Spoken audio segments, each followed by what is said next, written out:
Hello friends, welcome to SK to all in one. இன்னைக்கு வியாழக்கிழமை பிரேக்ஃபாஸ்ட்டும் lunch என்ன பண்ணேன்னு பார்க்கலாம் வாங்க. பிரேக்ஃபாஸ்ட்டுக்கும் லஞ்சுக்கும் சேர்த்தியே சாதம் குக்கரில் வச்சுட்டேன். பிரேக்ஃபாஸ்ட்டுக்கு கீரை சட்னி செஞ்சேங்க. இந்த கீரை சட்னி செஞ்சனால தான் இன்னைக்கு 2 வேளைக்கும் சாதமே வச்சுட்டேன். இந்த கீரை சட்னியோட ரெசிபி ஆல்ரெடி நம்ம சேனல் இருக்கு, வேணா செக் பண்ணி பார்த்துக்கோங்க. போன ஷார்ட்ஸில் இந்த கீரை சட்னி எப்படி செய்யறதுன்னு சாங் போட்டிருப்பேன், அதையும் வேணா செக் பண்ணி பார்த்துக்கோங்க. இந்த கீரை சட்னினா எங்கள் வீட்டில் எல்லாத்துக்குமே பிடிக்கும்.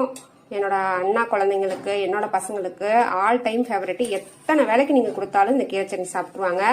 அடிக்கடி கீரை சட்னி செஞ்சு கொடுக்க சொல்லி கேட்பாங்க. ரொம்ப ஈஸியான ரெசிபிங்க, ரொம்பவும் டேஸ்டாக இருக்கும், ரொம்பவும் ஹெல்த்தியும் கூட. லஞ்சுக்கு முருங்கைக்காய் கத்திரிக்காய் போட்டு தேங்காய் ஆட்டி ஊற்றி குழம்பு வச்சிட்டேங்க.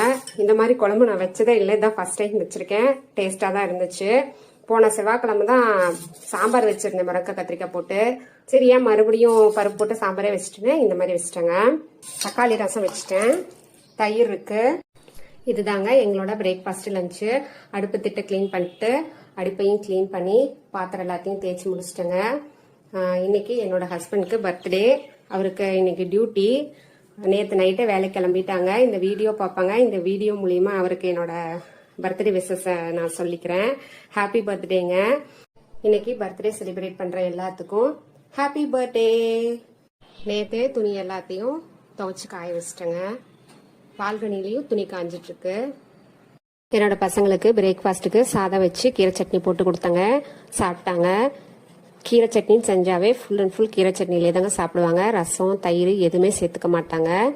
லஞ்சுக்கு சாதம், முருங்கைக்காய் கத்திரிக்காய் குழம்பு பெரட்டினது, ரசம் வச்சு பேக் பண்ணிட்டேன். ஸ்நாக்ஸுக்கு முந்திரி, பாதாம், பேரிச்சம்பழம் வச்சு பேக் பண்ணி ஸ்கூலுக்கு அனுப்பிச்சு விட்டேங்க. என்னோட ஹஸ்பண்டுக்கு கீரை பெரட்டினது, முருங்கைக்காய் கத்திரிக்காய் பெரட்டினது, ரசம் வச்சு பேக் பண்ணி கொடுத்து விட்டேங்க. நான் எல்லா வேலையும் முடிச்சிட்டேங்க. நீங்கள் எல்லா வேலையும் முடிச்சிருப்பீங்கன்னு நினைக்கிறேன். தேங்க்யூ.